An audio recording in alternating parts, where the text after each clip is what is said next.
Hi everyone, it's Sasan Sarui from Los Angeles, and today I wanted to talk to you about how to improve your customer service experience at your company to wow your customers and have them leave you amazing positive reviews. Now, today's customers are used to dealing with very sophisticated companies with amazing resources that create very customized experiences for them and deliver them just in time as if they predict their next move and deliver something um, to them that they expect to receive. And that is what customers expect of all businesses these days, whether you're a small business, medium-sized business, or enterprise. That's what is expected of you today.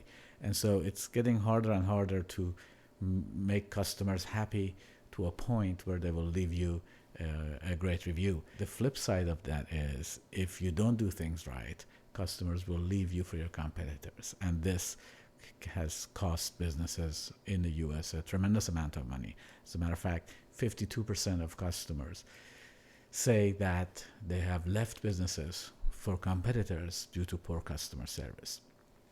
And that has cost US businesses $1.6 trillion in lost revenue.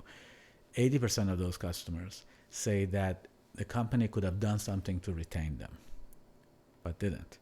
And 83% of them say that if they had had live customer service or someone to talk to, something could have been done that they would have stayed with the company. So in this blog and video, I'm going to talk to you about what steps you can take to make sure that you get amazing reviews. And I'm not talking about the types of reviews that they give you a 5-star and they say, product delivered as promised, or, thank you, it was great.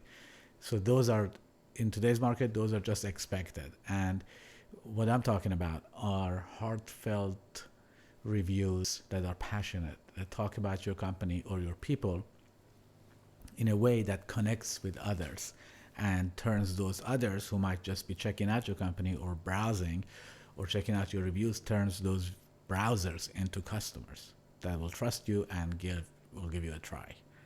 Now, I've written a blog on this that you can go to navazondigital.com and click on blogs, and you'll see a blog on this same topic, and I get a little bit more in depth in the blog. And today we're going to talk about how do we customize each contact point with the customer to deliver great experiences. Now, first impressions are, of course, the most important. First impressions, if you have an online business, is your landing page. If you have a brick and mortar business, is your lobby, your receptionist, or the first thing they see when they come into your place. So it's important to make it pleasant and easy for customers to do business with you. You want to improve the initial contact point of the customer. And the most important thing for most customers is smooth, easy, and quick transaction. At least in the online business, you've all heard the saying, don't make me think. I think there's a lot of truth to that. And companies cannot assume that people who are coming to their website are actually reading all the content, no matter how great it is. People don't read anymore. They just come in, they kind of muddle through the transaction. They might be doing 5 other things. It's a Monday morning and my phones are ringing and I'm out of toner. I'm coming back to your website to order a toner. I'm not really going to sit down and read everything. I'm just going to expect you to recognize me because I ordered this toner from you before, and bring that up and put it right up front that I can just click reorder and be done. Maybe I've saved my payment method. That would be a great customer experience. It's important to have a mobile optimized page. Most customers, most of our clients at least, they have across different industries, have 60% or more of their visitors using mobile devices, smartphones. Nobody uses desktops anymore.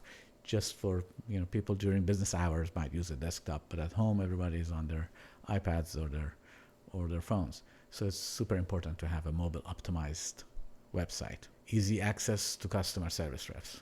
That you've heard that before, I'm sure. People want to be able to get to a customer service rep either by phone or by chat in case there's a problem. When there's a problem, that's when stakes are high, and that's when you can either make a long-lasting relationship with the customer by wowing them or lose them. So um, most people these days, a lot of people at least, including myself, prefer chat. We don't want to have a long phone conversation. We want to get in, get out. So if you can add chat to your website, that's kind of a no-brainer. It's easy and it's cost next to nothing. Another area where companies can make a quick change and improve customer experience is their phone lines, the auto attendants. I know I have clients who most of their phone calls, incoming calls, were for customer service, but customer service was option 6. So customers had to listen through 6 unrelated messages before they could press 6 to talk to a customer service rep. Well, we just switched that to 1. So for customer service, press 1. For sales, press 2. It's a simple change, but it makes customers happy. And another annoying thing, as we all know, is long hold lines or on hold music. That's, doesn't do anything other than annoy customers and interrupt what they're doing. So silence is usually best, with an occasional ding or something to let them know they're still connected. Another important aspect is to set expectations correctly. So letting the customer know upfront what they're going to get, when they're going to get it, and how much they're going to pay for it.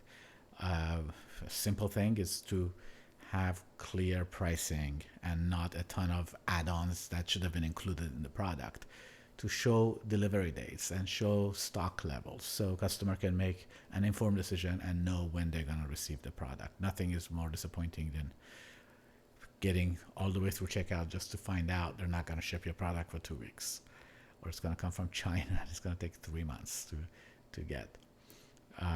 If you're selling products online, showing multiple pictures, 6 or more pictures of products from different angles. If you can do a video, that's even better.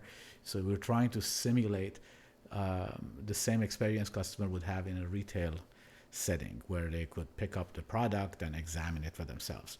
With showing large detailed pictures, they have the opportunity to see the product from multiple angles and again make an informed decision. And disclosing return and refund policies, especially is your refund or return policy is not as liberal as Amazon, which is what most people are used to nowadays. It's best to show it up front next to the product rather than hidden deep within the policy.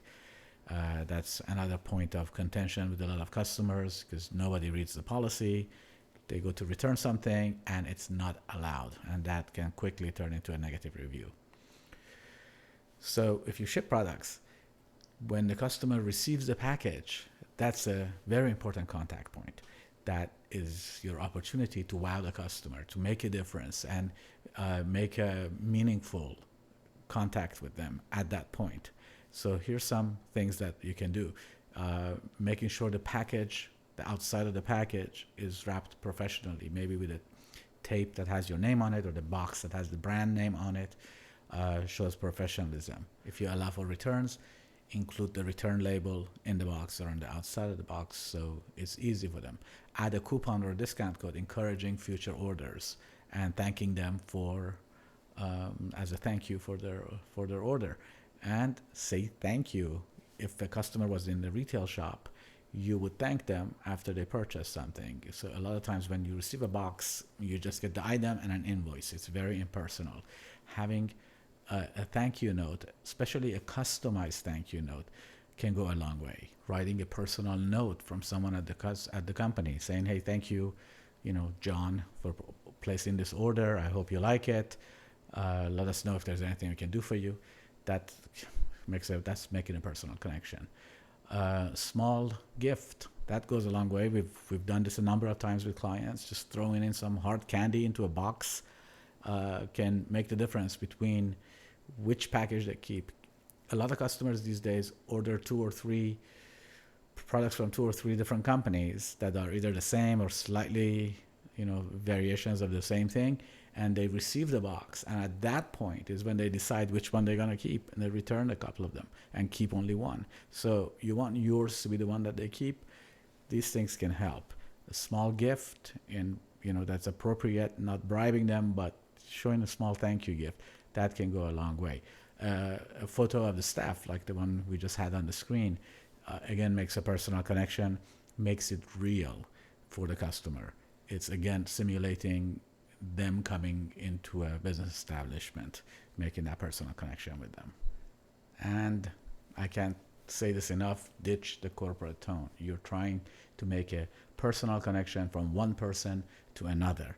That's one of the most important improvements you can make to your sales funnel, to make a personal connection with your customers. Now, for post-sale support, when the customer contacts your customer service department, whether by email, chat, or phone, this is a very important contact point, and you want to make sure that you are personable to that customer and you're thinking beyond the current transaction. You're thinking through your branding and the reputation of the brand that you like to set. Be personal. Again, I can't say that enough. Empower your customer service reps to solve the customer's problem so they don't have to escalate it to a manager, forcing the customer to again repeat their story of what they need. If the customer service rep can solve their problem quickly and in a friendly way, that can go a long way in establishing and improving good customer experience.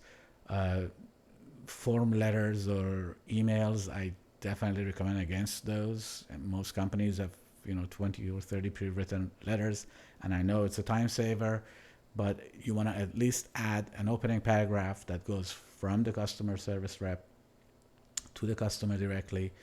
Make sure to repeat the customer's concerns so they know they're being heard. It all comes down to this: be bigger than your business. Be a good person to your customer, and in turn, they will be good to your business. I hope you found this video helpful. Please subscribe to the channel so you can be notified when I post new videos. You can read the blog of this same episode on navazondigital.com. Just click on the blog and you'll find this under Improve Customer Experience. See you next time.